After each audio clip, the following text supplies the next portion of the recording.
We tell our kids about being risk takers, but how can we continually tell our kids to do that if we're not doing that ourselves? To be risk takers, to be inquirers, to take action in the world if we have a hard time stepping up to that plate ourselves, you know? Wow, and I think you've reached... Welcome back to Elevate with Yoana Nin. Today, I have a very special guest, and I want to tell you just a little bit about her. Nakhesia has so many attributes and so many qualities.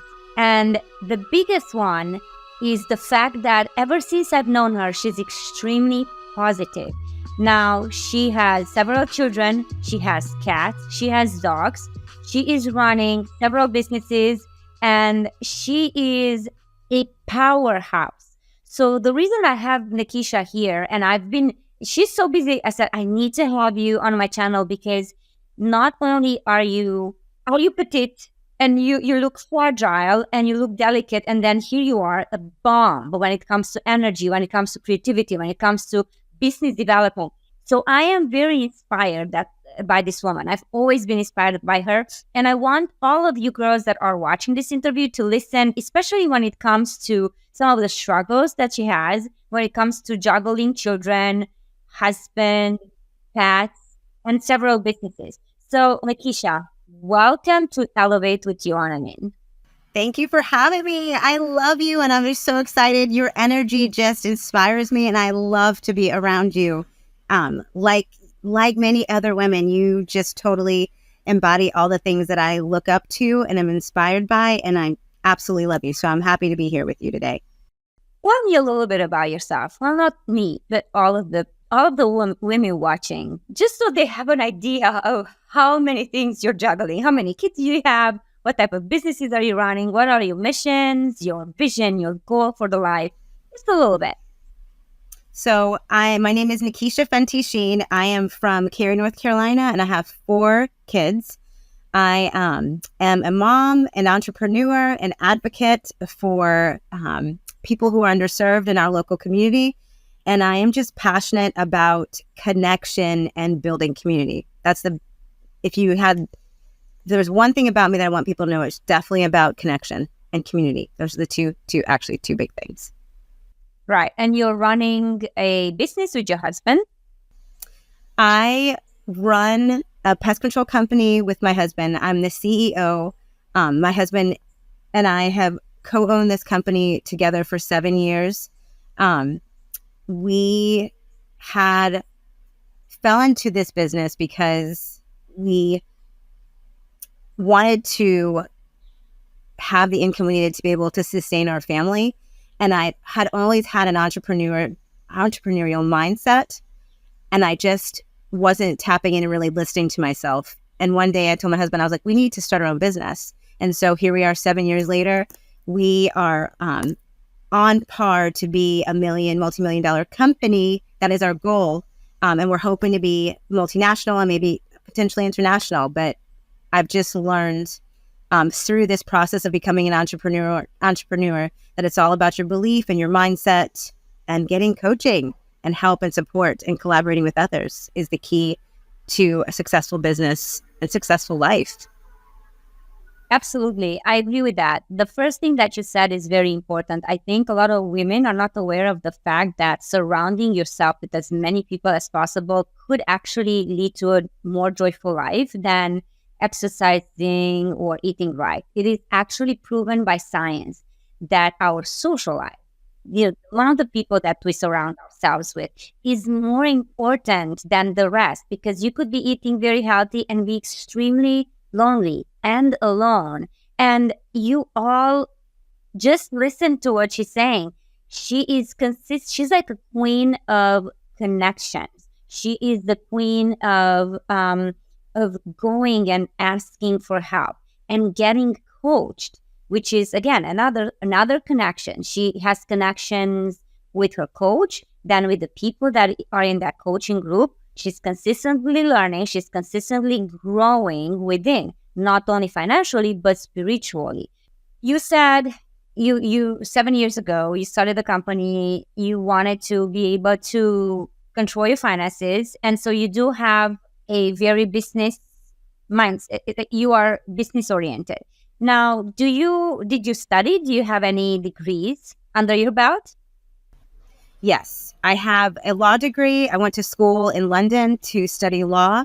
So I have a postgraduate diploma in law, and I also have an undergrad in biology. Now, having said that, I feel like I have these accolades behind me, but what I feel like was the biggest um, prompt or push that I had from that was the social experiences I had and the international life experience that I had along the way that helped propel me and encourage me and empower me to actually take action in my own life. It wasn't necessarily academics. It was a piece of it, but it was really the social relationships and the experience that I had that really helped me to figure out that I actually really wanted to do things in my life and try to work to achieve those things. So I'm still working on it, but I'm proud of where I am today and what I've accomplished. So I'm hoping to accomplish a lot more before I close my eyes someday. Oh, you will, you will. The trying word for you in your case works really well, right? Because it's not just a empty try. It's a try that is filled with action, inspired action, if I may say. Because I've noticed that a lot of women that connect with me in my life coaching practice are not inspired. So it's like this roller coaster, right? They're not inspired by the activity that they want to do. So then they use the word try because it is a try. So when it comes to vision and the company and what you're doing and how multifaceted you are, tell me a little bit about who is your company serving? What is the vision of your company, the past termite company? So for the pest and termite company, our vision is to create jobs in Cary. I said earlier that I'm from Cary, North Carolina, and growing up here in the South as a woman of color, it was not very diverse. There didn't seem to be a lot of opportunity for people of color. And having this company and working through our mission statement, we've realized that job creation in Cary and providing a career path that has long-lasting longevity and where you have the ability to actually move up is something that we want to offer people that want to come work with us, is a career track, a good salary, and to know that they belong and that they're wanted somewhere, that we want to help. We want to help our people that are employed by us to feel passionate about what they do and that they have a purpose too. I feel like in jobs, sometimes people feel like they're not contributing to society, and we are very cognizant of making sure that anybody in our team knows that they are a collaborator in our business, and that if this business does well, we will all do well. And we're just really passionate about people and making sure people feel like they have a purpose. You are very inclusive, and so this leads to where, before we even get to know each other a little bit better, Nakhesia, so our children go to the same school. And so, you would see Nakhesia show up to get her children. And she's also part of the PTA. Like, what she does is not enough, right? And she's a very active member of the PTA. She just doesn't go to school once in a blue moon. She's actually there on a weekly basis, participating, collaborating, doing things, doing projects, going on field trips, the whole thing. You actually care. And that is the key to happiness, in my opinion. Connecting, making sure you serve, not necessarily expecting too much in return, but rather serving from your heart. I want to ask you something, since we're talking about motherhood and working with the husband and having the company. I know a lot of women are struggling with day-to-day activities. They're struggling with procrastination, with just getting themselves out of bed and doing things. What is it, the one thing that gets you out of bed every day? The drive to be better. I just feel like I'm on this path of just wanting to live better daily. And I feel like that if you want to see success in your life, then you've got to wake up. You've got to tap in to the world. No matter where you are in your belief cycle, whether you believe in God or Buddha, whoever you believe in, there's there is a bigger picture at work. There's a bigger force. And I feel like if we could all take the time to tap in to that energy and that connection, that we're all somehow connected in some way, I feel like that therein is inspiring enough to get you to get up and start moving, right? Because I feel like I've just recognized that, but also the fact that I'm not going to be here forever. So it really has hit home for me in recent months that when I close my eyes, I want to close my eyes and know I did my job on this earth. Yeah. And right? not any regrets, not have any regrets. I could have done this, I could have done that. Instead, just go fully for what you want to do, right? Right. Like I have a 98-year-old grandmother, and I think I've been listening to her life story. I've recorded some of it. And I just through listening to her story, I was just thinking there are a lot of things that I want to do differently than she did. Not better, just different, because in the end of the day, you know, I've been watching my 90-year-old grandmother living and doing things daily, but just thinking to myself, when I get to her place, if I get to be at that place where I'm her age, I just want to make sure that I did things the way that I felt were the best way to do it. Right? Because I feel like we all have a purpose in life, but I feel like people forget that and fall asleep. Yeah, they don't awaken that giant within. Like Tony Robbins has a whole program around that, right? Where you really go and you really tap deep into who you are. And I think it's part of the, I think, I mean, you are so diverse, you will probably understand this, and you're well traveled. It is different in different countries and different continents.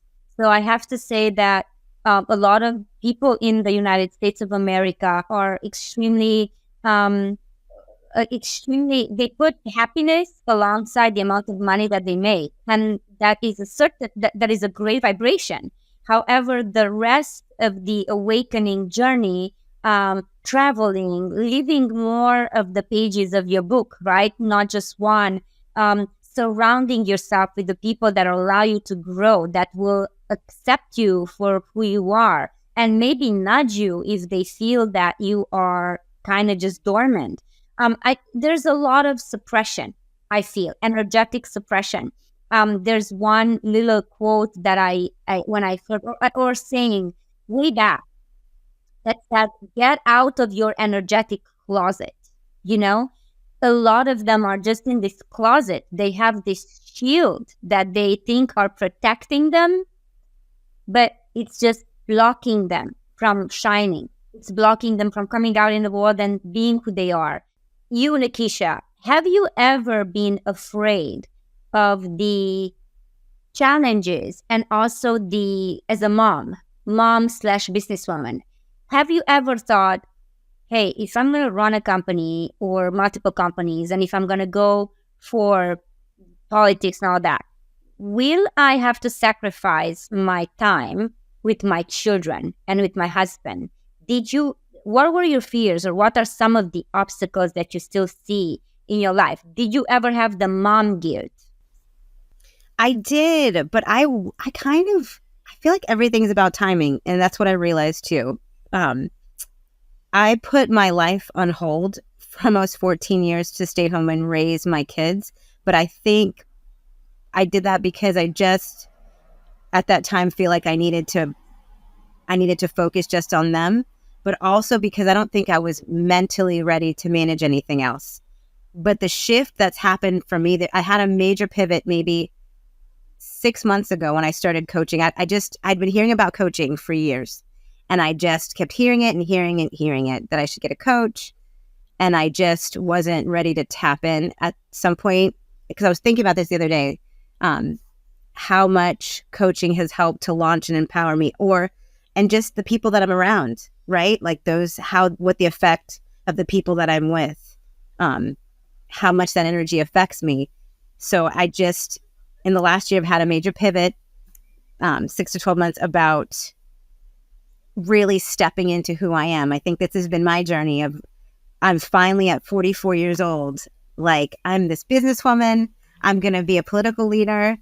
I can still be a really present mom, I just need to be intentional about those things now. I wasn't ready to do it before because I don't think I had the confidence to do that. But through taking some action in my life, I recognize that I have the confidence to be who I choose to be.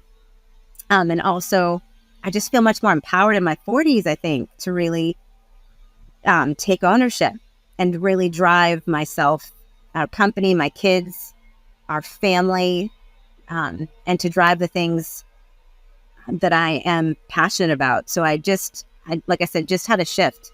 I just thought for so long that I could only be one thing, but I realize it is your choice and your beliefs that totally control who you are and how you show up. So I've had to make some decisions about who I am and who I want to be in this world. And I've had to make some decisions about who I allow in my space. And those have been great. It's been eye-opening for me by just making a few different choices, how much that has helped raise my energy level completely. Yes, yes. And that's the one thing that in my coaching, by the way, you guys, just so you know, Nakhesia is not coaching with me. This is not, anything by any means starting coaching. She's not coaching with me.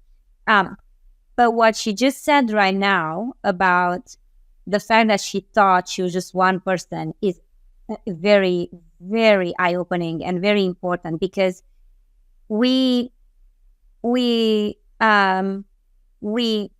decide who we are oftentimes by either our job, our role, CFO, CEO, marketing director, doctor, which is great because we all work for those to have, whatever qualifications. But we're not just one person. We're not just a mom or a wife or a sister or, we have so many opportunities to tap into our powers. And once you step out of that fear mode, things really open, doors open. So if any of you watching are afraid to step out of your fear and out of your comfort zone, connect with me, connect with Nakhesia. We can have a conversation so you can really dig deep into what is it exactly that you're afraid of. Are you afraid of how things might come out? Are you afraid that you are going to lose your job? Are you afraid that your husband or your mom or your dad or your cultural background is going to come and haunt you because, oh my God, you're turning from a doctor to a psychic all of a sudden, which, by the way, I went through that, right? I had to let go of that fear. And the coach that I worked with at the time said, well, what do you want? Do you want this or do you want that? Or are you finally willing to step up your game and go? And I said, oh, it hit me. I needed that, not soft touch, but rather go for the kill, because more years are going to pass and you're never going to come out of that energetic closet.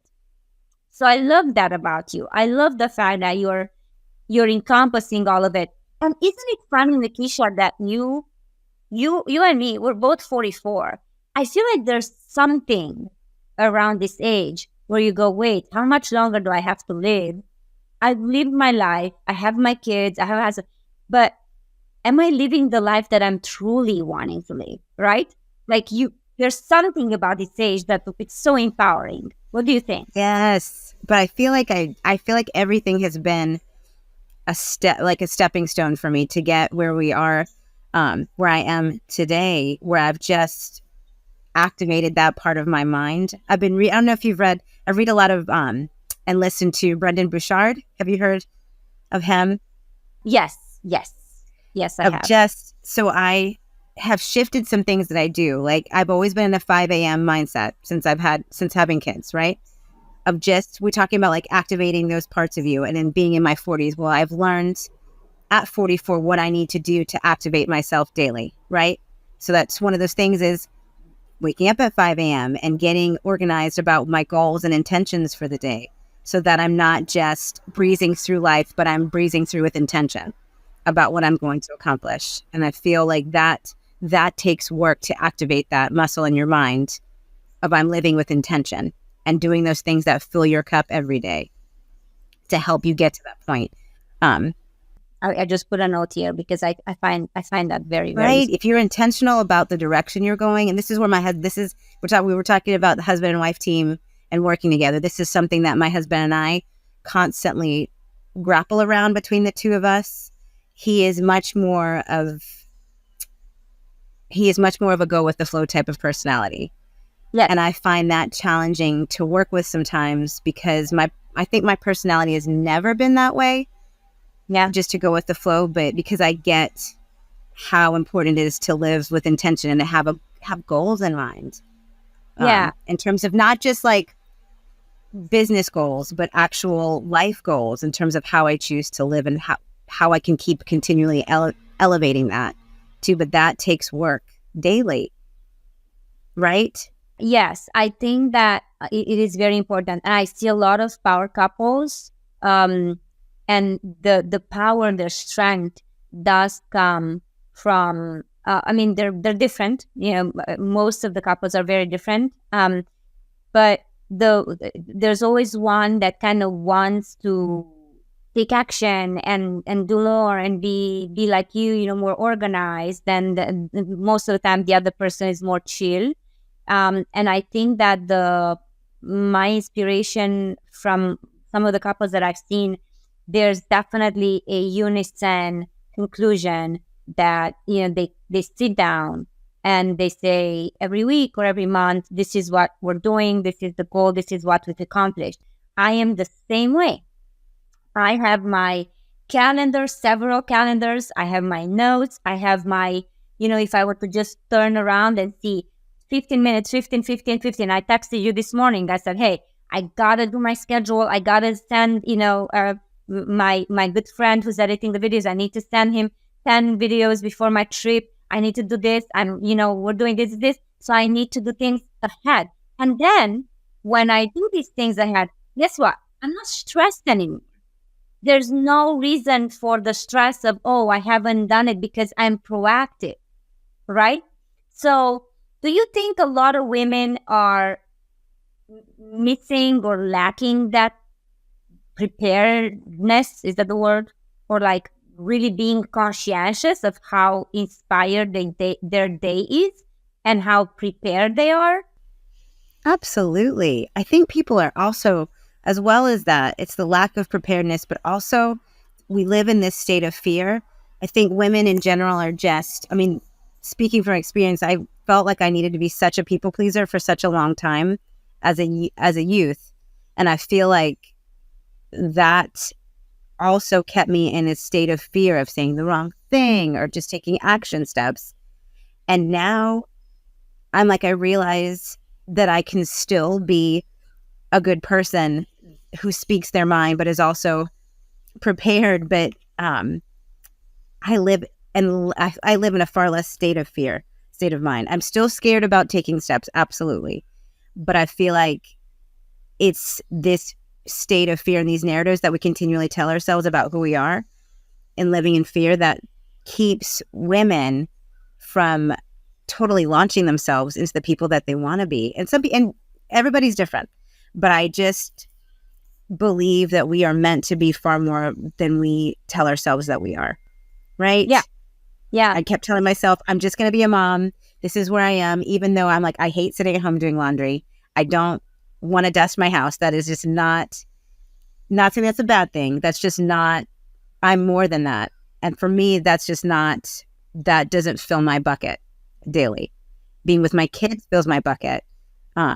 Being with people in collaboration fills my bucket. But I just feel like I had to get past that place of fear. And I feel like if we could get most women to be risk takers, we tell our kids about being risk takers, specifically in these magnet schools where there's a global focus about taking risk and taking action. But how can we continually tell our kids to do that if we're not doing that ourselves? To be risk takers, to be inquirers, to take action in the world if we have a hard time stepping up to that plate ourselves, you know? Wow. And I think you've reached such an important thing, because children, I feel, especially teenagers, or, growing up with social media, growing up with all of these interruptions, they might think that a lot of people just have things with, just because of their parents, or because, they were rich before or stuff, because they look at things and they don't really know, they don't understand what happened in the background. How much did that person or their parents have to work in order to have what they have? So there's so much a social interruption, and there are so many things that are coming into their lives. And you hit it. Unless we as parents are an amazing example for them, and they see us be patient, they see us be proactive, and they look and they see, they learn from what we do. If we drink alcohol, they're going to do the same. If we work out, they're going to work out, even if it maybe not doesn't catch up with them at this point in their middle school or high school. In the end, in their subconscious mind, they're going to love our values, and they're going to see what we did for them. Not that we need any sort of, pat on the back. It's just they're going to hopefully go in the right direction and take action.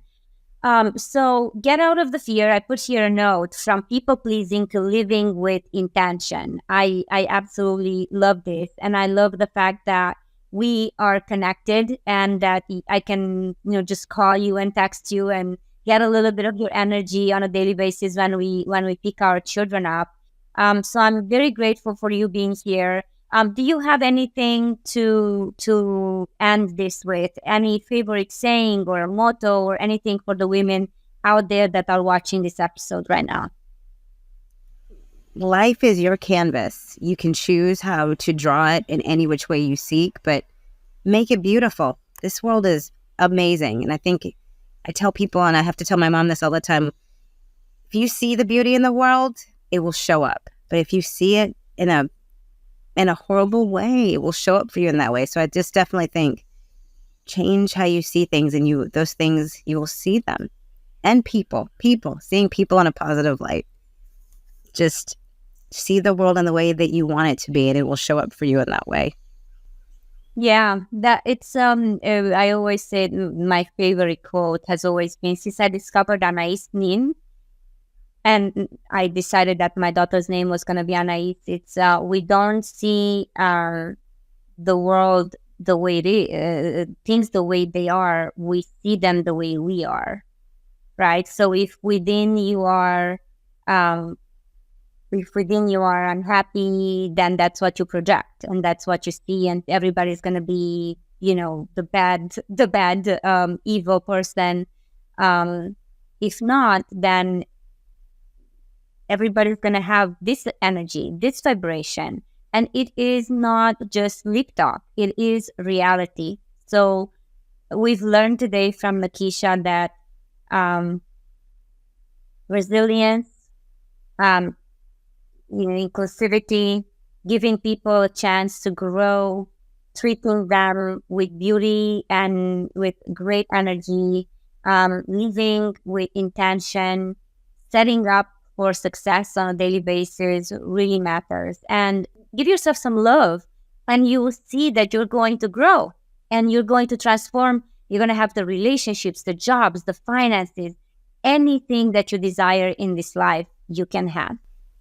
I 100% wholeheartedly agree with you.